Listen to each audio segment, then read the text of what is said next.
Hi again. Hello, welcome to the channel. Today is August 12th, and the topic of discussion is make the words your own. It begins with a quote by Seneca. Many words have been spoken by Plato, Zeno, Chrysippus, Sujantra was like, don't read the book unless you know how to pronounce the names. And now he's in my head, and I don't know how to pronounce this name. So he's criticizing you in there? He's like, I mean, point taken, but like... No, Okay. just read it. It doesn't matter. Like, at some point, everyone read these things first time in their lives, right? Well, this is our first time, It's all good. I'm quietly rehearsing this. Yeah. Posidonius. If I was on a game show and they were like, is that your final answer? I would be like, No. Well, yes. may I call a friend? And then I'd be like, Sujandra. Would he know, though? I don't know. Right. Okay. Rewind. Seneca has a quote for us today. Many words have been spoken by Plato, Zeno, Chrysippus, Posidonius, and by a whole host of equally excellent Stoics. I'll tell you how people can prove their words to be their own, by putting into practice what they've been preaching.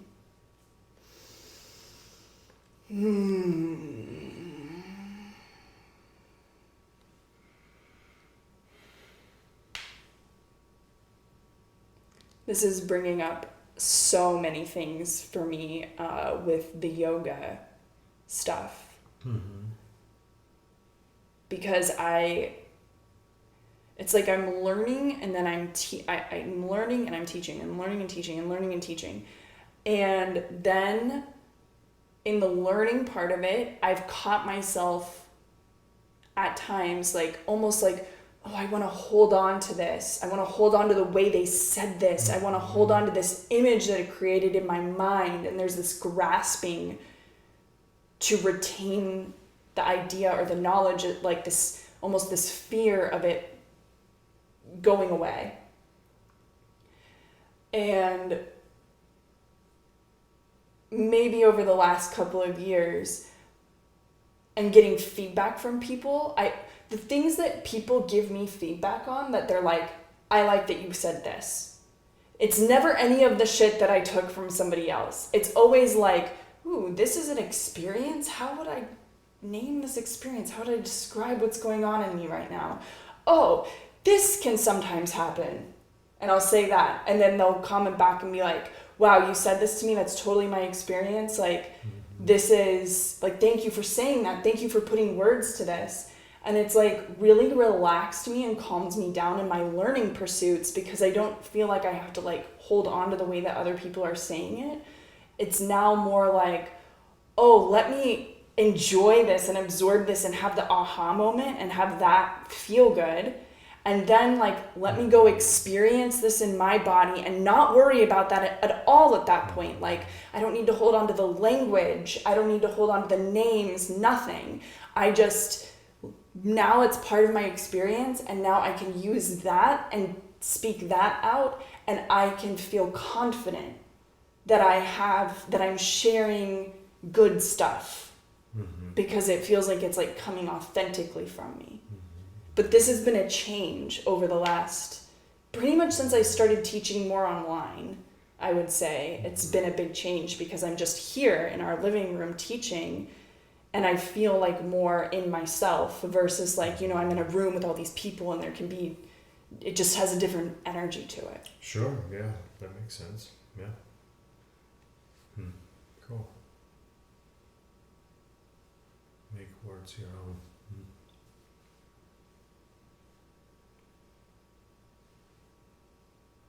AKA, do what you said you will do.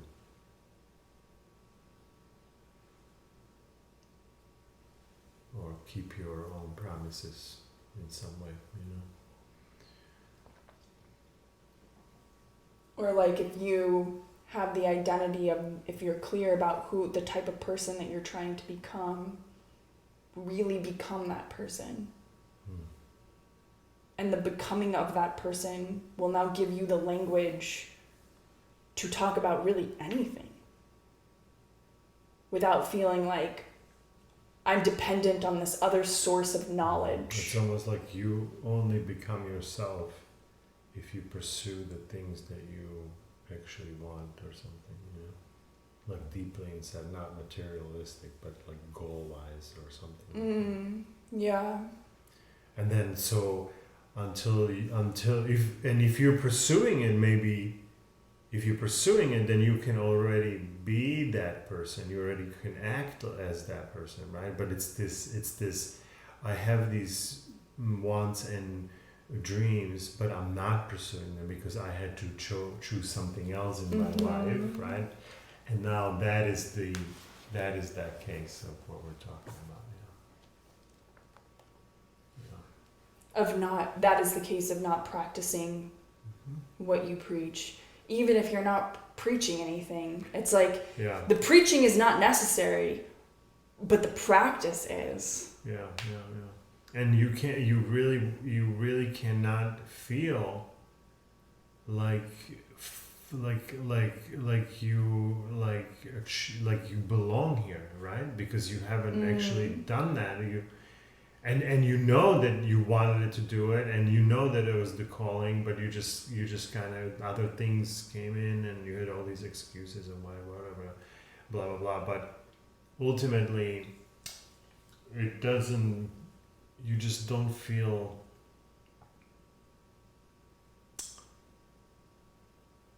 like fulfilled or something, or like this was worth. This was for something, versus you might feel like this was for nothing.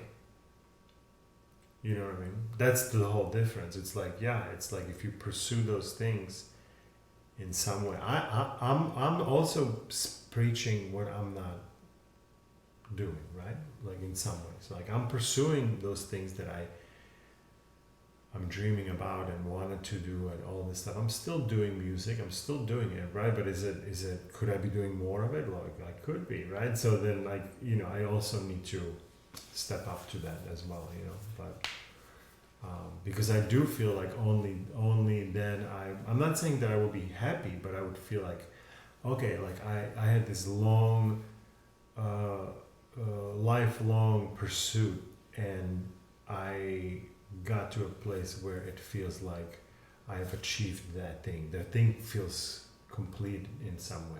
Like I played that game as played best that as I could. And currently it feels very open. Like it's not complete. It's not confirmed or verified or it's very open. Like the status of it is just like, well, anything goes type of. The status meaning like how much a part of your life is it really? Yeah.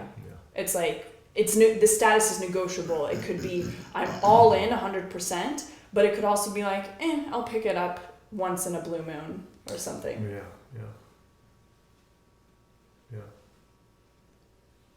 And I personally don't pick it up once in a blue moon. No, I know it. That's just the two ends of the spectrum. Like, yeah. But it could be. Exactly. It's like there's room to negotiate in that spectrum. Yeah. I mean, practicing, it's like, it's so funny because internally I always want to like kind of, for lack of a better word, judge myself based on my values. And so I say to myself, well, I have great values, so I'm a great person. Like just hypothetically, like my inner voice doesn't talk like this, but there's some flavor of this going on. Versus really just saying, well, screw my values. What's my behavior? What am I actually doing out in the world? And that's always like way less than my values. It's always like a step or a few steps below my values. But because I'm judging myself based on my values, it can be easy to let myself off the hook for the behaviors. Like, oh, I'm good enough. I have really good values. I'm good enough here. And so I've been reflecting on that a lot over the past few months and been trying to like, wait, but what everyone else sees out here is actually my behavior. They have no idea actually what's really going on. So like I'm judging myself based on this opinion I created of how great I am. When like, does that match up with the version that I'm actually bringing into the world every day? Yeah. You have anything else before we read Ryan? Okay. No, let's do it. Okay. Ryan says, one of the criticisms of Stoicism by modern translators and teachers is the amount of repetition. Marcus Aurelius, for example, has been dismissed by academics as not being original because his writing resembles that of other earlier Stoics. This criticism misses the point. Even before Marcus's time, Seneca was well aware that there was a lot of borrowing and overlap among the philosophers. That's because real philosophers weren't concerned with authorship, only what worked. More important, they believed that what was said mattered less than what was done. And this is as true now as it was then. You're welcome to take all of the words of the great philosophers and use them to your own liking. They're dead, they don't mind. Feel free to tweak and edit and improve as you like. Adapt them to the real conditions of the real world. The way you prove that you truly understand what you speak and write, that you are truly original, is to put them into practice. Speak them with your actions more than anything else. Yeah.